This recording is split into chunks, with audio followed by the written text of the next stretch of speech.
Assalamualaikum warahmatullahi wabarakatuh. Salam dan bahagia, salam guru penggerak. Perkenalkan, saya Aksa Grisya Rauf SPDGR, calon guru penggerak angkatan 6 dari SMP Negeri 1 Mandau, Kabupaten Bengkalis, Provinsi Riau. Pada video ini, saya akan membagikan aksi nyata dalam modul 1.4, yaitu tentang budaya positif. Selamat menyaksikan.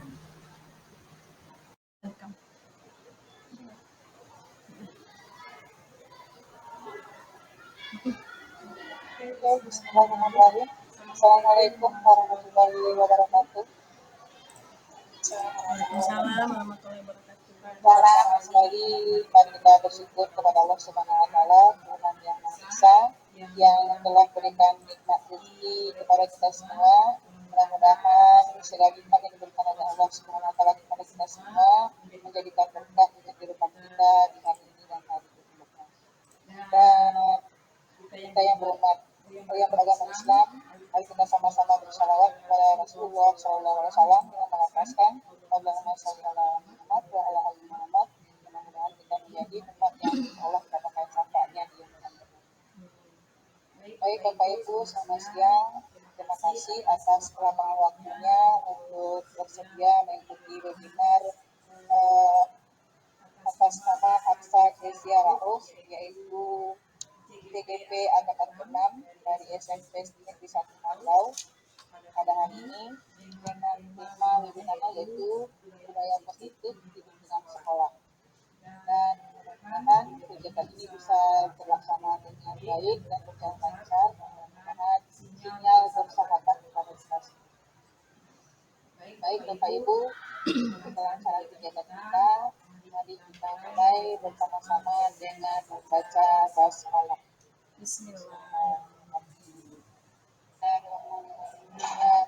Untuk mempersingkat waktu, mari kita langsung masuk ke agenda atau kegiatan utama webinar di hari ini, yaitu penyampaian sharing ilmu atau informasi dari Aksa Grisya Rauf atau ICA yang bertema budaya positif di lingkungan sekolah.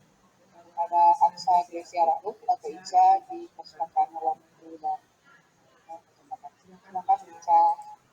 Baik Bu Yanti, terima kasih.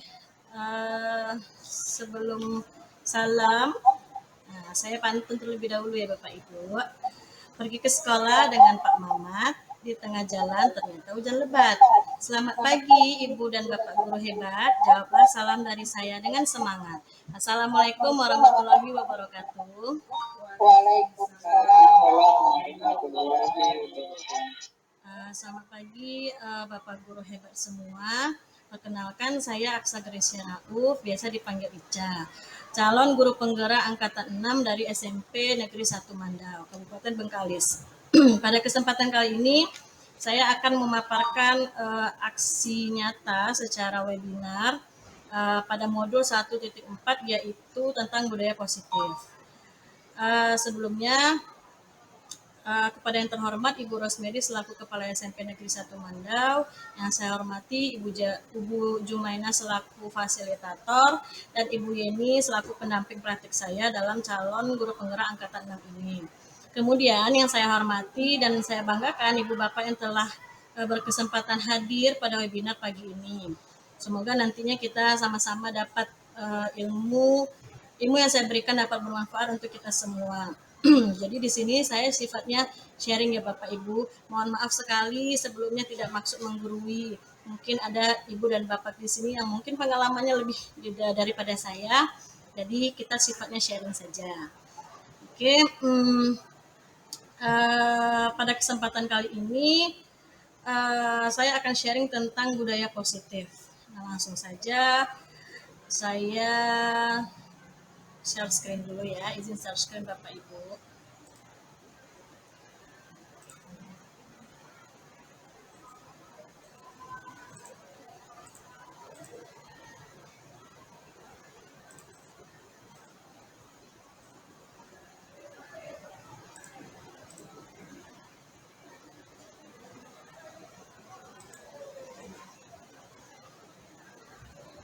Oke, apakah suara saya terdengar jelas Bapak Ibu?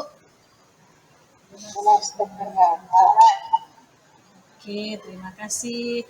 Saya lanjutkan. Di sini adalah webinar saya adalah pengimbasan modul 1.4 lingkungan sekolah dan kelas yaitu budaya positif. Ya, salam dan bahagia. Assalamualaikum warahmatullahi wabarakatuh. Damai sejahtera Om Swastiastu. Namo Buddhaya. Salam kebajikan rahayu.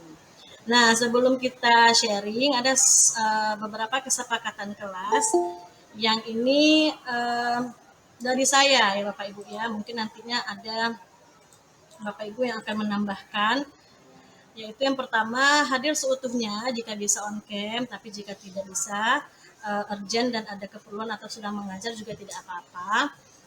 Lalu nyalakan mic seperlunya, maksimalkan chat, silakan raise hand saat ingin bertanya, hargai waktu bersama, dan ini yang paling penting karena kita daring ya Bapak Ibu ya, gangguan teknis itu adalah hal yang biasa dalam daring.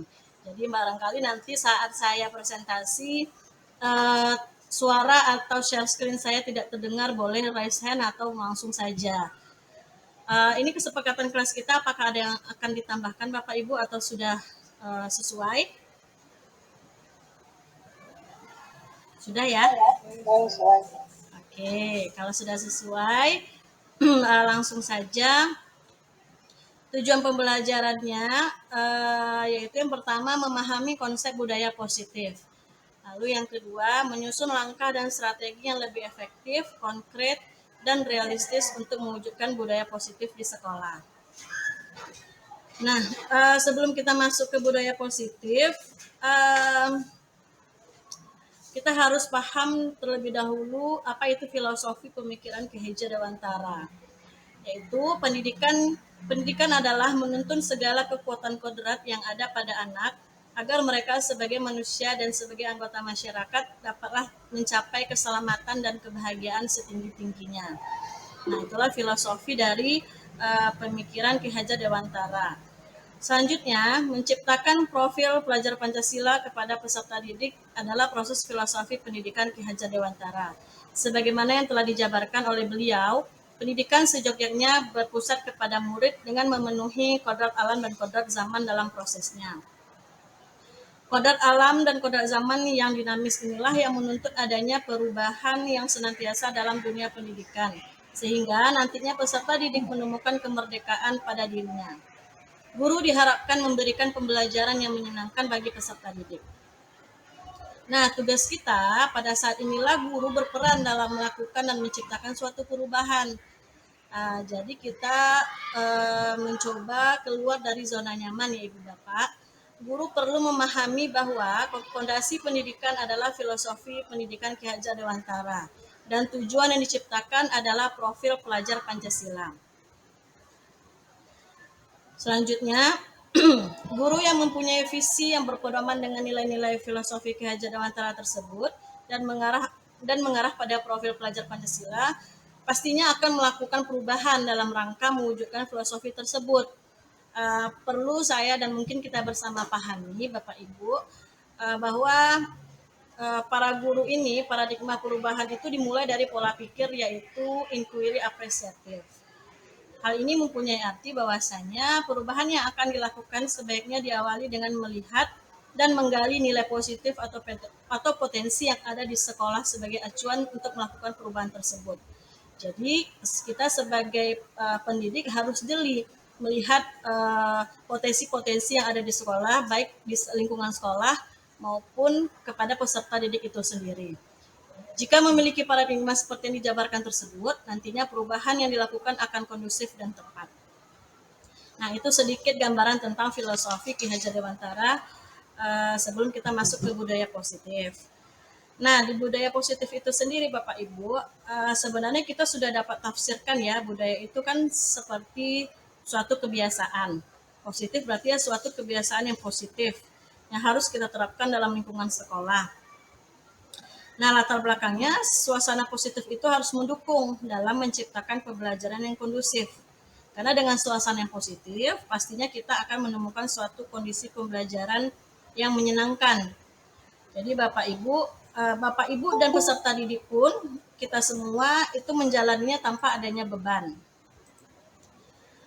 Lalu lanjut, peserta didik pun tidak merasakan suatu beban ketika mempelajari suatu materi, tapi budaya positif akan membentuk suatu kebutuhan mempelajari sesuatu itu karena kebutuhannya. Jadi kita butuh dengan peserta didik, dan peserta didik pun butuh dengan kita. Lalu, langsung saja saya masuk materinya budaya positif. Tadi sudah saya beri gambaran sedikit budaya positif itu seperti apa. Nah, budaya positif itu nilai-nilai positif yang diterapkan dan dilakukan di sekolah untuk menanamkan dan menumbuhkan motivasi intrinsik pada peserta didik yang bertanggung jawab serta berbudi pekerti, sehingga nantinya terwujud profil pelajar Pancasila tersebut. Budaya positif dapat berpengaruh pada mutu sekolah dan akan membantu pencapaian visi sekolah. Nah, guru sangat berperan penting dalam mewujudkan visi sekolah. Peran guru menjadi suatu acuan kualitas pendidikan di sekolah. Lalu, nah ini ada beberapa strategi yang saya pelajari di modul budaya positif ini. Jadi kita sifatnya sharing ya Bapak Ibu ya. Mungkin dari beberapa kita sudah ada yang menjalani atau menerapkan beberapa strategi ini. Nah, ini ada strategi untuk menciptakan budaya positif di sekolah. Mohon maaf ya Bapak Ibu, ini ada yang harus saya izinkan masuk supaya bisa ikut bergabung dengan kita. Nah, ada 5 strategi untuk menciptakan budaya positif di sekolah. Yang pertama, disiplin positif. Disiplin ini bertujuan untuk mengembangkan perilaku peserta didik serta mengajarkan peserta didik tersebut mengenai kontrol dan kepercayaan diri serta fokus pada apa yang mampu dipelajari. Baik itu disiplin dalam pembelajaran, disiplin waktu, dan disiplin aturan-aturan yang ada di sekolah yang sifatnya positif. Nah, selanjutnya ada lagi keyakinan kelas. Nah, di keyakinan kelas ini adalah nilai dan aturan yang berisi harapan guru terhadap peserta didik dan harapan peserta didik terhadap guru yang disepakati bersama menjadi keyakinan atau harapan bersama. Nah, di keyakinan kelas ini saya rasa mungkin kita semua pasti sudah menerapkannya, yaitu saat pertama sekali kita bertemu dengan peserta didik, saat akan memulai proses pembelajaran. Nah, di sanalah kita membuat suatu keyakinan kelas. Nah, suatu keyakinan kelas ini harapannya peserta didik yang banyak aktif Bapak Ibu. Kalau selama ini kan mungkin ada juga beberapa peserta didik yang sudah aktif, tapi kan yang sudah mungkin dari guru keyakinan kelas tersebut. Nah, kalau di sini keyakinan kelas itu disepakati bersama, dibuat bersama dan disepakati bersama. Yang isinya keyakinan dan harapan-harapan bersama. Selanjutnya ada posisi kontrol. Dengan membangun hubungan guru dan peserta didik menjadi faktor penting menanamkan budaya positif. Bagian dari disiplin yang dapat menuntun peserta didik.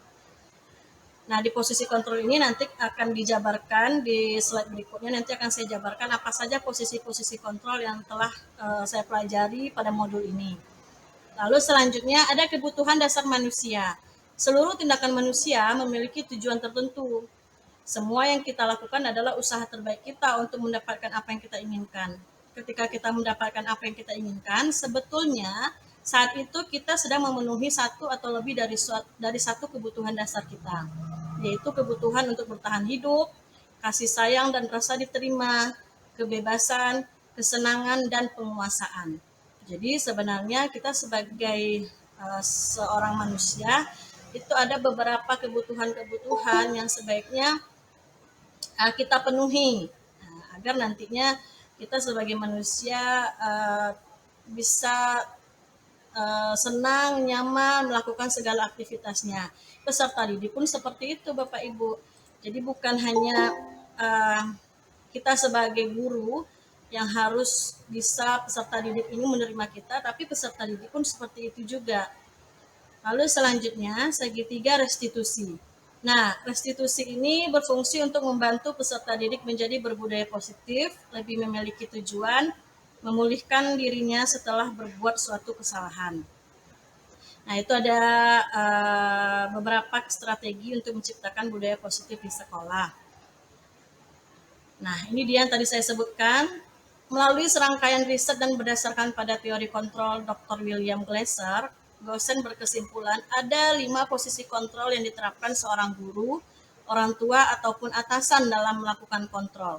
Kelima posisi tersebut adalah yang pertama penghukum, kedua pembuat rasa bersalah, ketiga teman, keempat pemantau, dan kelima manajer. Nah, sebelum saya eh, berikan penjelasan, mungkin Bapak Ibu bisa langsung nanti berkesimpulan sendiri, kira-kira saya di bagian mana ya dari kelima ini. Apakah saya lima-limanya? Oh enggak, kalau lima-limanya mungkin tidak mungkin ya Bapak Ibu ya. Mungkin ada salah satu yang menitik beratkan Bapak Ibu di dari kelima posisi kontrol tersebut. Nah, izinkan saya sharing sebuah video yang sumbernya dari modul guru penggerak yang akan saya sharing kepada Bapak Ibu. Boleh Bapak Ibu perhatikan video tersebut. Ini ada contohnya juga. Jadi bisa dapat gambaran apakah Bapak Ibu sedang berada di posisi mana sekarang.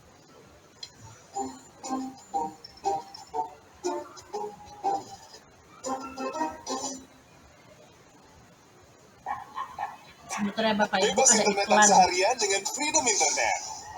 Masuk Bebas video streaming kita. musik favorit.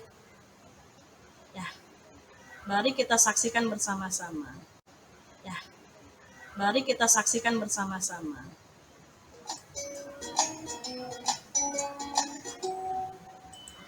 Salam bahagia Ibu dan Bapak guru hebat. Dalam penerapan disiplin positif restitusi, salah satu program yang dikembangkan adalah 5 posisi kontrol. 5 posisi kontrol dalam restitusi adalah proses perjalanan seorang pendidik agar dapat mengenali dirinya. Pada video kali ini, kita akan membahas tentang 5 posisi kontrol yang dikembangkan oleh Diane Dawson dan contoh penerapannya.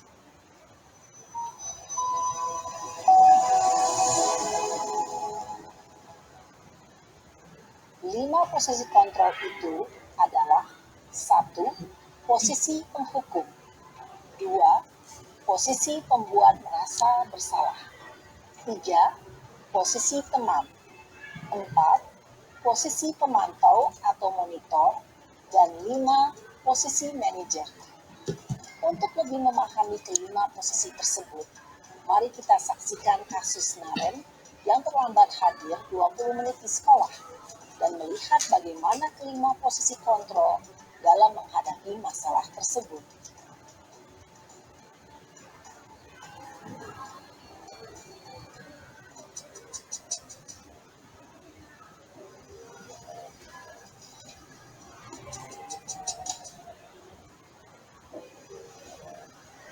Naren!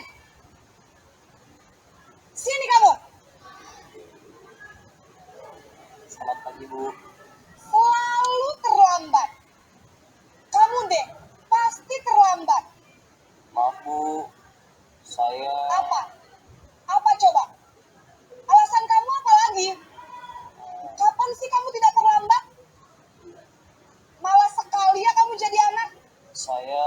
Dasar pemalas. Gak kapok-kapok sih kamu. Sudah berapa kali terlambat?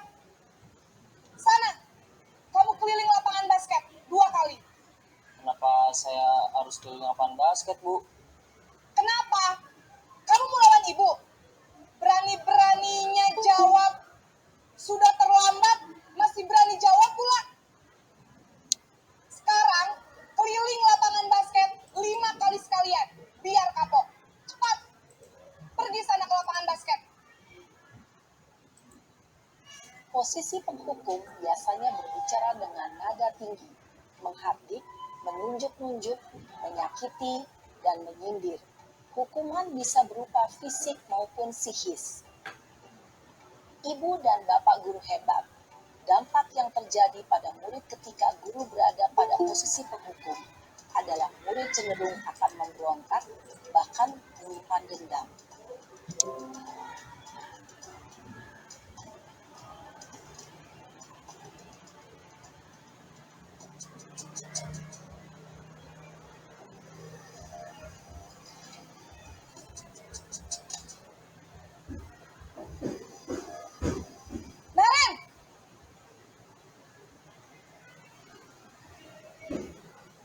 pagi, Bu. Naren, kamu kenapa terlambat lagi, nak? Ya Tuhan, Naren. Kamu senang ya bikin ibu susah ya? Kalau kamu terlambat lagi, nanti ibu yang ditegur bapak kepala sekolah, nak. Disangka ibu tidak bisa membina kamu. Duh, gimana ini? Maaf, Bu. Duh, Gusti Naren. Kamu suka ya kalau ibu ditegur bapak kepala sekolah? Terus, sekarang ibu harus tulis apa ini di buku absen? Ini kamu sudah sering terlambat loh. Ibu harus apa coba? Maaf, Bu. Maaf sekali. Ya sudah, lain kali jangan bikin ibu susah lagi ya, nak ya. Ibu tidak akan kuat lagi kalau kamu begini terus. Bisa jantungan kalau ibu tegur bapak kepala sekolah. Sana cepat ke kelas. Maaf ya, Bu. Maaf sekali.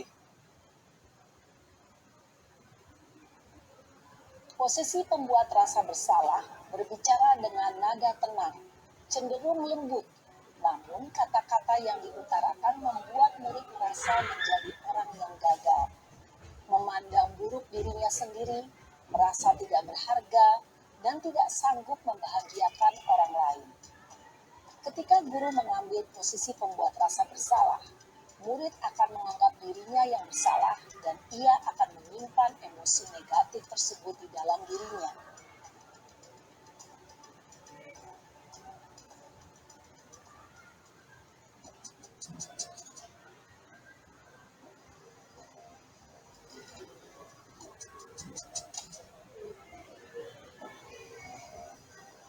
Naren!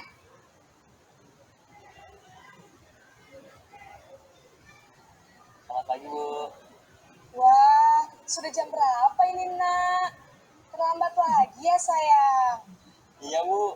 Habis ibu saya lupa bangunkan saya, Bu. Kamu malah menyalahkan ibu kamu. Kamu bukannya anak yang larinya paling kencang. Kok terlambat sih? Iya, Bu. Saya memang terlambat bangun tadi. Jadi, biarpun saya lari kencang, tetap gak kekejar, Bu. Ya sudah sana. Nanti lain kali larinya lebih kencang lagi ya. Biar gak terlambat lagi. Bikin seneng ibu. Demi ibu. Bisa kan? Bisa lah, Bu. Ya sudah sana masuk kelas. Ibu beresin urusan absen kamu. Kamu ini ada-ada saja. Dalam posisi teman, guru berbicara dengan nada suara ramah, akrab, cenderung bersenda gurau untuk menjaga suasana tetap santai. Murid akan merasa senang, aman, dan akrab dengan guru. Identitas yang tercipta adalah identitas sukses atau berhasil. Namun, perlu diingat, karena ini masih dorongan eksternal, maka ada faktor ketergantungan dari murid kepada orang tertentu. Di sini guru absennya, sehingga di lain waktu murid bisa berperilaku baik, namun hanya kepada orang-orang tertentu saja.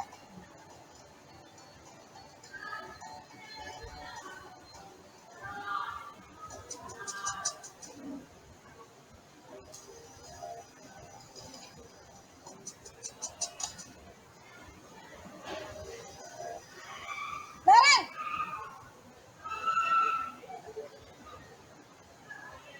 Selamat pagi, Bu. Naren, apa peraturan sekolah kita tentang jam berapa kita harus masuk sekolah, nak? Kita harus di sekolah jam 7, Bu. Iya, betul. Sekarang sudah jam 7.20. Naren sudah tahu konsekuensinya jika terlambat hadir. Paham, Bu. Saya harus tinggal kelas pas jam istirahat selama 20 menit. Iya, benar. Konsekuensinya demikian. Jadi nanti jam 9.30 pas istirahat, kamu harus tinggal di kelas, kerjakan tugas tambahan untuk ketertinggalan kamu, ya. Baik, Bu. Posisi pemantau mengandalkan penghitungan atau data untuk mengontrol murid. Guru mengarahkan murid berdasarkan peraturan dan konsekuensi. Seorang pemantau menunjukkan bahasa tubuh dan ekspresi wajah yang datar dan cenderung formal.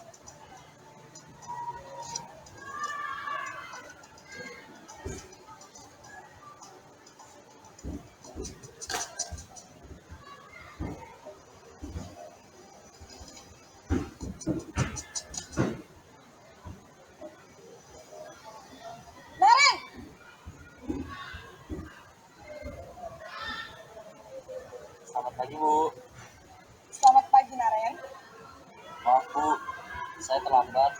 Iya, sekolah masuknya jam 7, sekarang sudah jam 7.20. Jadi sekarang bagaimana ini, Naren? Maaf, Bu. Saya lupa setel alarm saya semalam. Baiklah, menurut kamu, keyakinan sekolah yang mana yang perlu kamu tingkatkan? Menghargai diri sendiri dan orang lain mungkin ya, Bu. Setuju. Jadi, apakah Naren meyakini prinsip saling menghormati tersebut? Iya, Bu. Saya meyakininya. Apakah Naren bersedia memperbaiki masalah keterlambatan ini? Bersedia, Bu. Bagaimana kamu akan perbaiki masalah keterlambatan ini? Saya akan coba untuk tidak lupa menyetel alarm saya, Bu. Baik, kalau Naren lupa menyetel alarm di rumah, ada orang yang kira-kira bisa bantu mengingatkan tidak? Ada, Bu. Kakak saya, Kak Emma. Ada lagi selain Kak Emma? Selain Kak Emma, ada ibu saya. Baik, jadi yang mengingatkan Naren adalah Kak Emma dan ibu kamu ya. Kira-kira akan mulai setel alarm kapan nih, Naren? Setelah pulang sekolah, akan segera saya lakukan. Baik, jadi Naren akan setel alarm untuk bangun besok pagi dan akan diingatkan oleh kakak dan ibunda Naren ya. Ada lagi yang mungkin perlu dilakukan, Naren, agar tidak terlambat bangun lagi? Tidak ada, Bu. Baik, Naren. Terima kasih untuk kerjasama kamu. Sekarang kamu perlu kembali ke kelas untuk belajar. Baik, Bu. Terima kasih. Posisi manajer adalah posisi kontrol yang disarankan untuk membimbing murid memiliki sikap disiplin yang positif, yaitu murid yang mandiri, bertanggung jawab, dan dapat memecahkan masalah. Tujuan dari posisi ini adalah agar murid dapat berefleksi atas tindakannya. Guru akan dengan tulus memberikan pertanyaan-pertanyaan bermakna, sehingga membuat murid dapat belajar dari kesalahannya dan mencari sebuah solusi untuk menyelesaikannya. Ibu dan Bapak guru hebat, setelah mengamati adegan kelima posisi kontrol tadi, kira-kira posisi mana yang paling ideal? Posisi mana yang dapat menunjang motivasi intrinsik murid? Ya, tentu posisi manajer. Posisi ini memang Oke, Bapak Ibu. Terima kasih sudah menyaksikan video yang telah ditampilkan tadi. Nah, di sana dijelaskan 5 posisi kontrol yang diterapkan oleh seorang guru. Ada penghukum, nah seperti contoh yang tadi ya Bapak Ibu ya. Yang kedua, pembuat rasa bersalah, teman, pemantau, dan manajer. Nah, ada 5 posisi kontrol tersebut. Sekarang, karena sifatnya saya sharing dan kita berbagi pengalaman saja ya Bapak Ibu.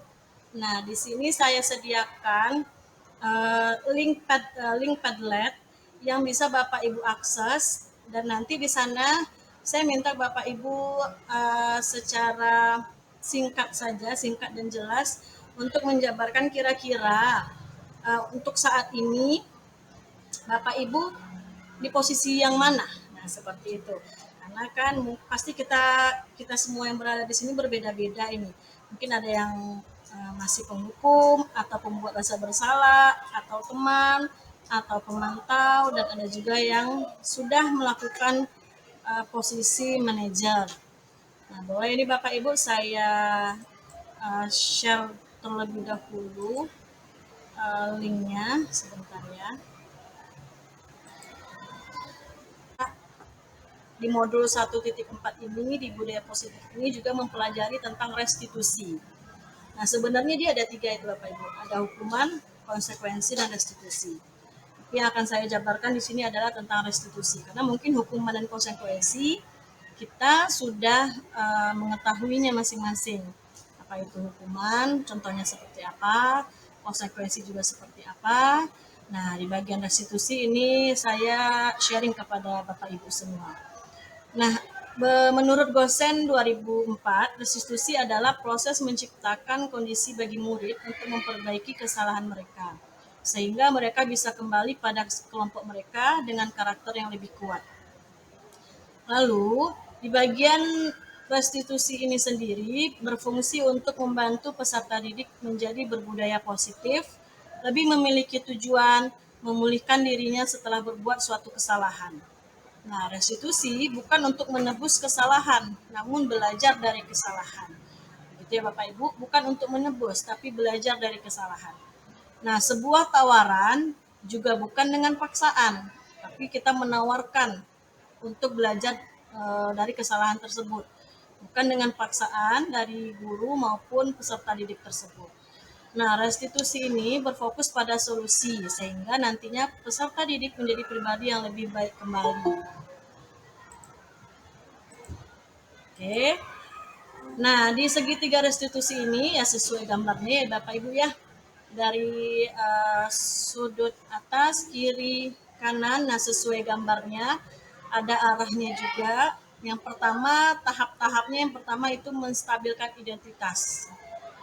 Yang kedua, validasi tindakan yang salah. Dan ketiga, menanyakan keyakinan.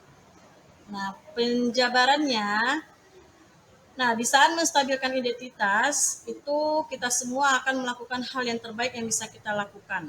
Yang kedua, validasi tindakan yang salah. Semua perilaku memiliki alasan, apapun perilakunya. Yang ketiga, menanyakan keyakinan. Kita semua memiliki motivasi internal atau dari dalam. Nah, ini sedikit penjelasan Bapak Ibu tentang segitiga restitusi tersebut. Yang pertama, menstabilkan identitas. Nah, di sini dijelaskan tujuannya untuk mengubah identitas anak dari orang yang gagal karena melakukan kesalahan menjadi orang yang sukses. Jadi anak yang melanggar peraturan itu karena sedang mencari perhatian. Nah, mungkin Bapak Ibu lebih paham. Kita sama-sama memahami ada beberapa anak di sekolah mungkin yang setiap harinya mencari-cari masalah. Nah, itu anak sebenarnya sedang mencari-cari perhatian, baik dari temannya, wali kelasnya mungkin, atau guru-guru yang masuk di kelas tersebut. Nah, anak yang sedang mengalami dan anak yang sedang mengalami kegagalan, dia mencoba untuk memenuhi kebutuhan dasarnya, namun ada benturan atau ada hambatan. Nah, kalau kita mengkritik si anak, maka kita akan tetap membuatnya dalam posisi gagal. Kalau kita ingin ia menjadi reflektif, maka kita harus meyakinkan si anak dengan cara mengatakan kalimat-kalimat ini. Nah, di bagian menstabilkan identitas ini ada beberapa contoh kalimat Bapak Ibu yang mungkin saya percaya mungkin dari kita atau dari Ibu Bapak semua yang lebih dari saya mungkin sudah melakukan itu, sudah menerapkan itu, atau juga mungkin yang sedang proses penerapan itu. Nah, yang pertama, berbuat salah itu tidak apa-apa. Nah, yang kedua, tidak ada manusia yang sempurna. Yang ketiga, saya juga pernah melakukan kesalahan seperti itu. Nah, yang keempat, kita bisa menyelesaikan ini. Selanjutnya, Bapak Ibu tidak tertarik mencari siapa yang salah, tapi ingin mencari solusi dari permasalahan ini. Selanjutnya, kamu berhak merasa begitu. Apakah kamu sedang menjadi teman yang baik buat dirimu sendiri? Nah, kalau kita mengatakan kalimat-kalimat di atas, akan sangat sulit, bahkan hampir tidak mungkin buat anak untuk tetap membangkang. Nah, para guru inilah kita semua yang bertugas untuk mengawasi anak-anak saat mereka bermain atau bercengkrama di halaman sekolah. Nah, itu di bagian menstabilkan identitas bisa kita cobakan ya Bapak Ibu beberapa kalimat yang sudah saya sebutkan sebelumnya. Lalu selanjutnya yang kedua, validasi tindakan yang salah. Nah, setiap tindakan kita dilakukan dengan satu tujuan, yaitu memenuhi kebutuhan dasar. Kalau kita memahami kebutuhan dasar, apa yang mendasari sebuah tindakan, kita akan bisa menemukan cara-cara paling efektif untuk memenuhi kebutuhan tersebut. Nah, menurut teori kontrol semua tindakan manusia, baik atau buruk, pasti memiliki maksud. Seorang guru yang memahami itu pasti akan mengubah pandangannya dari teori stimulus ke cara berpikir proaktif yang mengenali tujuan dari setiap tindakan. Nah, kita mungkin tidak suka sikap seorang anak yang terus-menerus merengek, tapi jika sikap itu mendapat perhatian kita, maka itu telah memenuhi kebutuhan anak tersebut. Nah, dan itu akan terus diulangi anak tersebut. Nah, ada beberapa kalimat di bawah ini, ya, Bapak Ibu bisa lihat, mungkin terdengar asing buat guru, buat kita, cuma mungkin dikatakan namun bila dikatakan dengan nada tanpa menghakimi akan memvalidasi kebutuhan mereka. Jadi nadanya datar aja Bapak Ibu, normal saja. Contohnya seperti ini. Padahal kamu bisa melakukan yang lebih buruk dari ini ya. Nah, seperti itu Bapak Ibu. Lalu kamu pasti punya alasan mengapa melakukan hal itu. Selanjutnya, kamu patut bangga pada dirimu sendiri karena kamu telah melindungi sesuatu yang penting buatmu. Selanjutnya, kamu boleh mempertahankan sikap itu, tapi kamu harus menambahkan sikap yang baru. Nah, sama halnya dengan contoh posisi kontrol yang tadi Bapak Ibu. Ada beberapa, kalau Bapak Ibu menyaksikan dengan seksama, ada beberapa kalimat-kalimat dari guru tersebut kepada siswa yang bernama Naren. Nah, yang mengarahkan kepada validasi tindakan yang salah. Seperti misalnya kamu pasti punya alasan mengapa melakukan hal itu. Nah, ditanyakan kepada siswa tersebut alasannya dulu kenapa dia melakukan hal tersebut. Nah, biasanya guru menyuruh anak untuk menghentikan sikap yang tidak baik. Tapi teori kontrol menyatakan bahwa resep itu tidak manjur. Mungkin tindakan guru dengan memvalidasi sikap yang tidak baik seperti bertentangan dengan aturan yang ada, namun sebetulnya tujuannya untuk menunjukkan bahwa guru memahami alasan di balik tindakan murid. Jadi yang validasi ini kita semua Bapak Ibu diharap untuk memahami alasan murid tersebut. Jadi kita sebaiknya mendengarkan alasan yang diungkapkan oleh peserta didik kita. Lanjut lagi. Yang ketiga, menanyakan keyakinan.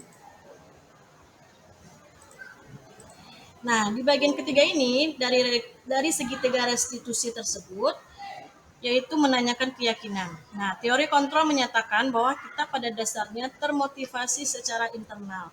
Ketika identitas sukses telah tercapai, yang pertama tadi, dan tingkah laku yang salah telah divalidasi, yang kedua tadi, maka anak akan siap untuk dihubungkan dengan nilai-nilai yang dia percaya dan berpindah menjadi orang yang dia inginkan.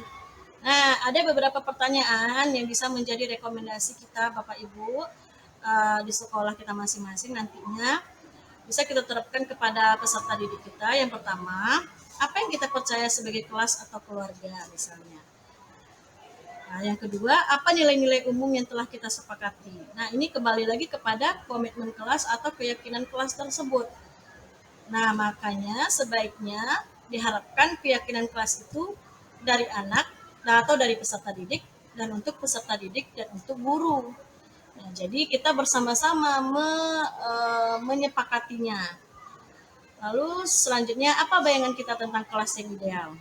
Kamu mau jadi orang yang seperti apa? Nah, seperti itu ya Bapak Ibu. Penting untuk menanyakan ke anak kehidupan seperti apa nanti yang mereka inginkan. Apakah kamu ingin menjadi orang yang sukses, bertanggung jawab, atau bisa dipercaya? Nah, kebanyakan anak akan mengatakan iya, tapi mereka tidak tahu bagaimana caranya menjadi orang seperti itu. Guru dapat membantu dengan bertanya, seperti apa jika mereka menjadi orang seperti itu. Nah, langkah-langkah anak tersebut ingin menjadi yang diinginkan seperti apa? Nah, seperti itu Bapak Ibu. Ketika anak sudah mendapat gambarannya yang jelas tentang orang seperti apa yang mereka inginkan, guru akan dapat membantu anak-anak tetap fokus pada gambaran tersebut. Nah, ini sedikit pengalaman saya Bapak Ibu. Kalau tadi saya sudah menjelaskan tentang budaya positif, lalu sudah tentang restitusi, segitiga restitusi, dan juga posisi kontrol yang ada di sekolah. Nah, dan juga ada satu video yang sudah saya perlihatkan atau kita tonton bersama. Nah, sekarang saya pribadi sharing pengalaman yang pernah saya alami terkait penerapan konsep-konsep inti dalam budaya positif ini, baik di lingkup kelas maupun sekolah saya. Yaitu mungkin Bapak Ibu juga menerapkan ini ya Bapak Ibu ya. Sebelum melakukan proses belajar mengajar atau proses pembelajaran, saya selalu berdiskusi tentang kesepakatan kelas atau kontrak belajar pada kelas agar nantinya tercipta proses belajar yang nyaman antara guru dan peserta didik. Itu kalau menurut saya pribadi sebaiknya kita lakukan. Jadi nanti saat proses pembelajaran itu kita ada kesepakatan antara kita dan peserta didik. Dan saat peserta didik melakukan kesalahan, kita bisa menanyakan keyakinan kelas tersebut untuk memperkuatnya seperti itu. Nah, untuk saat ini saya sedang melakukan secara bertahap penggunaan HP di sekolah. Pada proses ini saya merasa sangat tertantang karena pasti Bapak Ibu ada saja pro dan kontra dalam menjalankannya atau menerapkannya. Tetapi itu semua tidak menyurutkan dan memadamkan semangat saya untuk tetap berproses menjalankan budaya positif di sekolah dengan dimulai dari diri sendiri terlebih dahulu. Namun ada hal-hal yang sudah terjalin dengan baik, yaitu kolaborasi dan komunikasi antara guru dan orang tua. Nah, memang kata kuncinya di bagian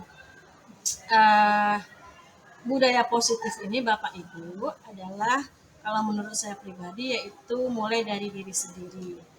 Nah, kalau tidak kita yang memulai, terus kita minta siswa kita atau peserta didik kita memulai, atau kita meminta rekan sejawat kita memulai, nah tidak ada contoh atau teladan yang akan mereka lihat. Nah, seperti itu Bapak Ibu. Jadi mulailah dari diri kita sendiri untuk menerapkan budaya positif di ruang lingkup sekolah atau yang ruang lingkup kecilnya di kelas kita terlebih dahulu. Nah, oke Bapak Ibu, terima kasih. Itu sharing dari saya tentang budaya positif yang sedang kita terapkan atau yang akan kita terapkan di sekolah masing-masing. Nah, mungkin dari Bapak Ibu ada yang ingin ditanyakan, karena ini moderatornya sedang permisi, jadi mungkin saya ambil alih sebentar. Ada yang akan ditanyakan kira-kira Bapak Ibu dari sharing materi yang telah saya jabarkan, atau ada kritik dan saran boleh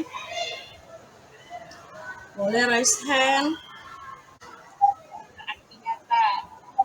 Nah, yang disampaikan buat kesepakatan sebelum belajar atau PBN dimulai itu memang saya pribadi yang Bu Ika menerapkan itu. Jadi begini, di awal pembelajaran kan katakanlah itu pembukaan gitu ya. Nah, pada saat pembukaan belum masuk ke refleksi sama anak, saya selalu menyampaikan punya perjanjian khusus sama anak-anak. Nah, seperti kita kan belajar informatika gitu di labor komputer gitu ya. Bebas saja, pokoknya berkaitan dengan materi. Iya, yang jelasnya awalnya kita udah ada tata tertib. Namun Ada yang diminta yang 3 itu. perjanjian tetap dibikin gitu. Maunya kalian seperti apa? Aturan bukan ibu memberi aturan, tapi kesepakatan kita untuk lebih baik di dalam ini. Nah, siapa yang pengen seperti ini coba diajukan tangan. Nah, baru nanti saya sendiri nih kan pengalaman pribadi ya. Masuk ke labor komputer, awalnya dibuka dulu sepatu sesuai dengan aturan yang udah dipajang di di dinding gitu ya. Udah ada ketentuannya. Nah, kalau seandainya ibu telat masuk labor, segera kalian panggil. Kalau ibunya nggak ada tugas apa enggak. Tapi seandainya anak-anak ibu sekalian yang telat masuk 10 menit, lama ya Bu Ika, bukan 5 menit, 10 menit. Berarti kan punya toleransi juga kita sama anak. Kalian belajar di luar aja ya nak. Seperti itu Bu Ika. Terima kasih Bu Ika cuma menyampaikan seperti itu pengalaman gitu. Masih banyak yang lainnya, tapi memang bikin kesepakatan sama anak. Terima kasih Bu Ika. Oke, Bu Susi, terima kasih. Ya, menarik ya Bu Susi ya. Memang yang sudah kita terapkan di sekolah atau di kelas kita pribadi saat proses pembelajaran akan dimulai, memang sebaiknya seperti yang Bu Susi lakukan, sudah ada perjanjian terlebih dahulu kepada peserta didik kita. Jadi baik kita maupun peserta didik, kita mempunyai tanggung jawab masing-masing. Saya sama halnya saya juga seperti itu, Bapak Ibu. Saat saya terlambat, jadi nanti itu karena karena sudah ada perjanjian tadi, jadi kami berdua antara saya dan peserta didik kalau masuk labor itu memang sama-sama gitu loh. Jadi kadang peserta didik ini karena sudah ada tanggung jawab, dia bisa masuk terlebih dahulu ke labor. Atau juga karena sudah ada tanggung jawab tadi, sudah ada konsekuensi apa perjanjian tadi, nah dia yang rasanya mungkin terlambat, nah langsung berlari terburu-buru untuk masuk labor. Nah seperti itu.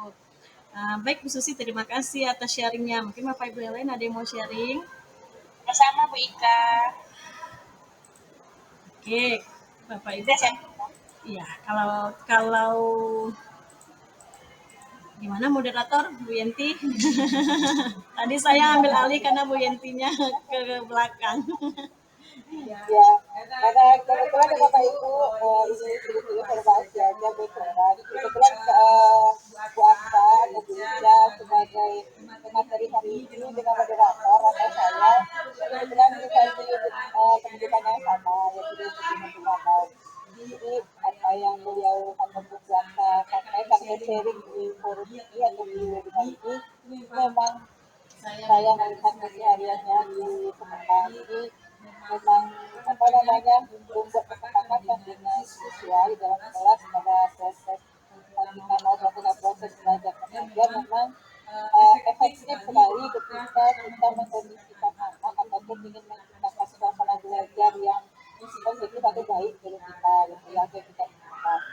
Kalau saya di sini kalau berbagi ke Bu Aksa rasanya kalau secara nyata mungkin tidak juga oleh Bu Aksa hasil sama yang pengalaman Aksa tadi. Mungkin dari ibu-ibu dan bapak-ibu yang lain yang berbagi di sini mungkin ada perbedaan atau berbeda sedikit pengalamannya. Monggo Bapak Ibu silakan kita sharing di sini untuk apa namanya untuk menambah amunisi kita lah buat anak-anak atau pulangan didik kita di dalam kelas ya kita bisa praktekkan juga saling dapat informasi saling berbagi pengalaman minimal pengalaman kita kan masing-masing sekolah beda-beda jadi kalau ada yang berbeda maka bisa kita terapkan di sekolah kita sendiri.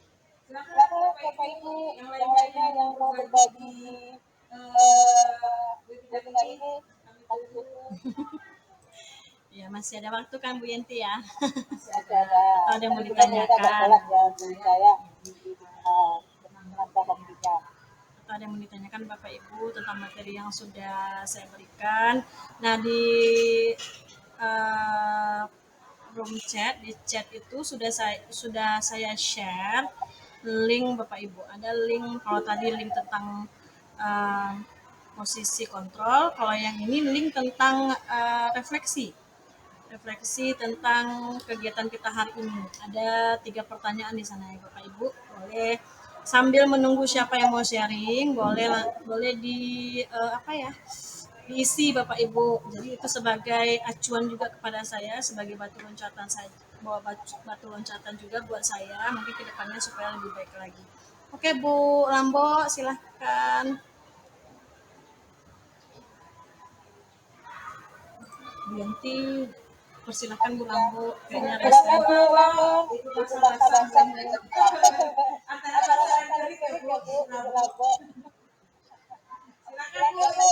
Sampai kelas ini sama dengan anak-anak. Ya, kamu lanjut aja. Silakan Bu Lambo. Saya melihat bagus ya menyampaikan kali ini. Kemudian waktu video atraksi anak dengan guru tadi itu seringkali terjadi di lapangan yang kita berhadapan dengan siswa. Apalagi kalau anak itu memang kadang-kadang menjengkelkan, sering kita emosi kita itu tak terkendali. Ternyata itu tidak mendidik. Saya sangat terima kasih ya Caya. Ada beberapa hal yang positif saya lihat tadi dalam menghadapi siswa. Walaupun mungkin kita harus melakukan berbagai macam teknik, setiap anak pasti berbeda-beda. Ada anak yang lembut harus kita lembutin, tapi ada anak yang memang harus kita tegasin.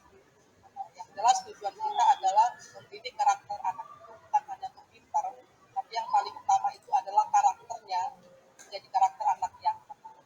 Itu aja dari saya. Terima kasih. Sukses saja. Terima kasih Bu Lambo.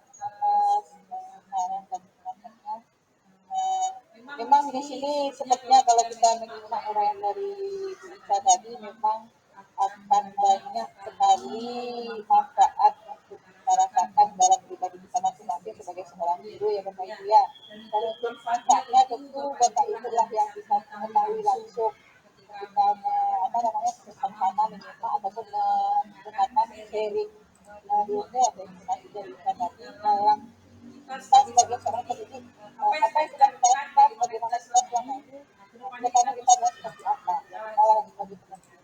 Itu saya sangat setuju dengan pendapat Bu Ando tadi. Kita jadi seorang pendidik atau guru itu memang bukan semata-mata hanya untuk mencari ilmu saja, tapi yang paling penting adalah pembentukan karakter anak didik ini supaya menjadi karakternya yang lebih baik, lebih bagus dan lebih beradab kepada siapapun bagaimanapun dia berada, sehingga nanti ketika betul-betul nanti berada di lingkungan yang sebenarnya atau sebetulnya dia sudah bisa menjadi contoh bagi yang lain. Jadi memang lingkungan sekolah atau lingkungan pendidik di mana dia berada memang sangat kita juga. Dia kan bisa. Iya, benar sekali. Saya sampai terlena. Benar sekali Bu Yenti, Bu Lambo, terima kasih atas sharingnya. Benar, kata kunci dari Bu Lambo yang saat ini sampai saat ini masih saya terapkan dan sepertinya akan konsisten saya terapkan, dan ternyata di guru penggerak ini modulnya ada yang menjelaskan tentang itu, yaitu setiap anak itu unik, setiap anak itu berbeda. Jadi tidak bisa kita samakan sikap kita di setiap anak itu harus berbeda. Nggak bisa yang yang ke A, ke B juga, ke C juga nggak bisa. Jadi memang harus berbeda-beda. Kalau dikatakan capek atau lelah atau banyak yang akan kita kerjakan selain itu, nah buktinya dan kenyataannya ternyata Bapak Ibu seorang guru itu memang harus seperti itu. Jadi nggak bisa kita samaratakan perlakuan kita di setiap anak. Itu salah satu ilmu yang saya dapatkan di guru penggerak ini. Oke Bapak Ibu, nah di Padlet sudah ada yang sharing, ya ada 3 itu ya, ada 3 pertanyaan di sana saya jabarkan Bapak Ibu. Bagaimana perasaan Anda hari ini, lalu bagaimana ilmu yang Anda dapatkan pada webinar ini, dan menurut pendapat Bapak Ibu, ilmu apa yang dalam waktu dekat ini akan diterapkan di sekolah atau di kehidupan sehari-hari. Nah sudah ada yang menjawab atau mengisi. Yang pertama, perasaan saya saat ini sangat bersemangat, mendapatkan ilmu dan pengalaman baru, lalu juga sangat bermanfaat dalam penerapan pembelajaran. Banyak hal yang akan diterapkan, yang paling bisa diterapkan dalam waktu dekat adalah penerapan segitiga restitusi. Ya, benar sekali Bapak Ibu. Memang di guru penggerak ini juga lah saya mendapatkan ilmu tentang segitiga restitusi tersebut. Nah, itu ya.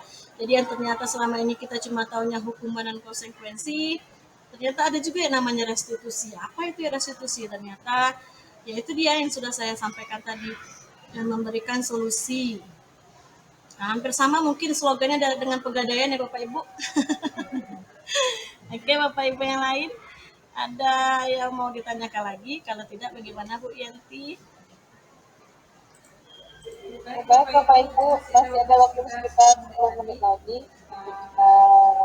webinar ini, dan manfaatkan kesempatan tadi Bapak Ibu. Pada saat ini jaraknya ilmu dari guru penggerak. Kalau guru penggerak ini memang saya yakin pasti ada manfaatnya, walaupun mungkin di antara kita Bapak Ibu di sini ada yang masih menunggu hasil dari yang datang bulan 10 ataupun mungkin belum mengikuti PDP. Gimana infonya? Ya, jadi silakan kalau kita ada di lapangan di sekolah masalah ataupun hal-hal yang kita terhambat dalam kondisi karena ada anak didik kita berbagi di sekolah masing-masing, kita bisa saling berbagi. Kalau kita ada pengalaman miring itu, miring videonya Bu. Videonya Bu miring Bu, sehingga nggak tengoknya. Ya, ya, ya.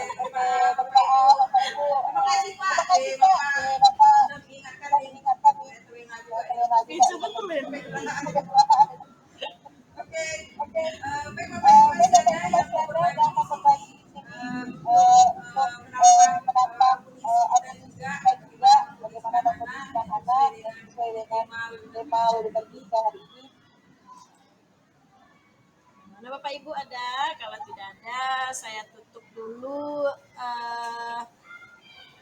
presentasi dari saya ya. Nanti Bu Yenti akan memberikan refleksi dan kesimpulan. Nah, sebelum saya tutup, mungkin hanya itu webinar yang bisa saya berikan, sharing ilmu. Saya percaya dan yakin Bapak Ibu mungkin ilmunya lebih dari saya, tapi dengan ilmu yang saya berikan mudah-mudahan bermanfaat untuk kita semua. Terima kasih atas kesediaannya seluruh peserta untuk hadir dalam webinar kali ini. Saya hanya bisa mengucapkan terima kasih dan satu buah pantun lagi Bapak Ibu ya. Ke pasar sedang sangat padat, pasarnya panas sekali. Terima kasih Ibu Bapak guru hebat. Semoga dengan webinar ini kita dapat menjadi pribadi yang lebih baik lagi. Oke, Bapak Ibu. Bapak Ibu, mohon izin sebelum nanti ditutup oleh Bu Yenti sebagai moderator saya, boleh on cam terlebih dahulu untuk dokumentasi saya. Kameranya.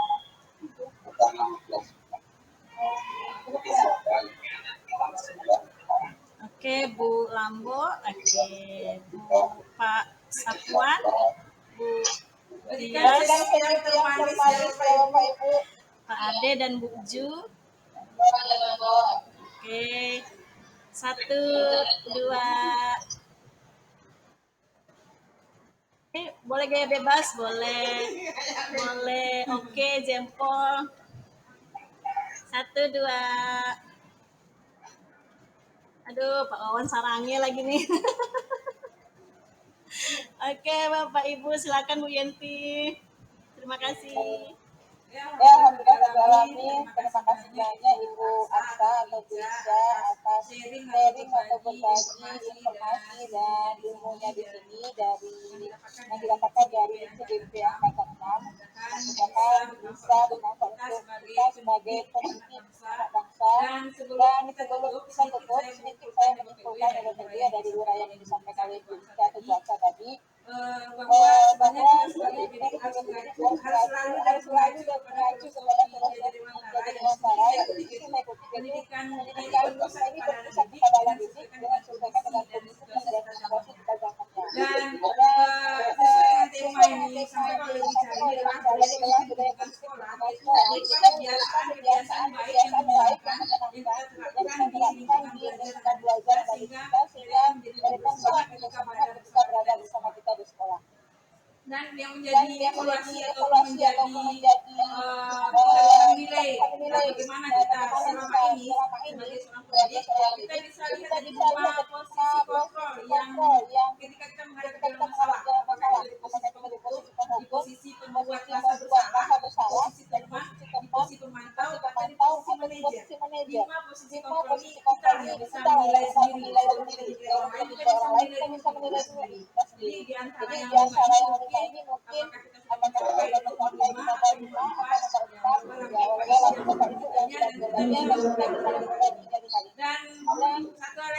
lagi kita juga sudah mulai paham sekarang ini istilah restitusi, yaitu proses menciptakan situasi bagi murid bisa dia memperbaiki dari kesalahan-kesalahannya, tapi tidak membuat dia menjadi merasa bersalah tapi dia bisa mengkoreksi dan memperbaiki kesalahannya sehingga untuk selanjutnya kesalahan tidak terulang lagi dan bisa lebih bertanggung jawab dan tahu bagaimana menempatkan dirinya di sekolah sebagai seorang peserta didik.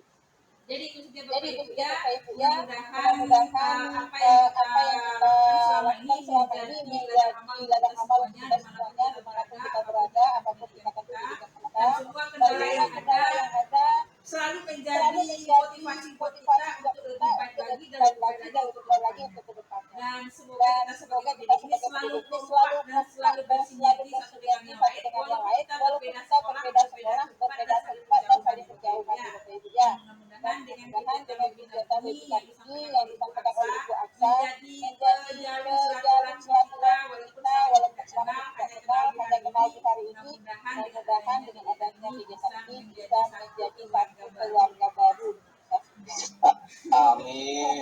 Baik Bapak Ibu, sebelumnya saya mohon maaf atas segala kekurangan saya dalam membantu webinar hari ini dan karena memang kesalahan dari saya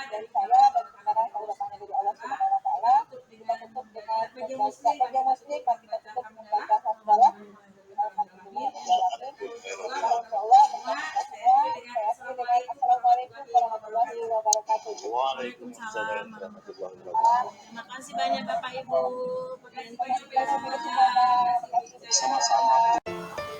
Baiklah, kesimpulannya penyelesaian kasus yang dilakukan dengan pendekatan segitiga restitusi ini sebenarnya sebagian pendidik khususnya saya sudah lama menerapkan ini. Hanya saja saya baru mengetahui bahwa metode yang selama ini saya lakukan adalah segitiga restitusi. Nantinya diharapkan kita sebagai seorang pendidik, seorang guru dapat memposisikan diri sebagai manajer dengan mengajukan pertanyaan-pertanyaan bermakna yang membuat peserta didik menjadi nyaman, lebih mandiri, percaya diri, dan bertanggung jawab. Sekian video aksi nyata dari saya. Semoga bermanfaat Bapak Ibu guru hebat semua. Wassalamualaikum warahmatullahi wabarakatuh. Salam guru penggerak.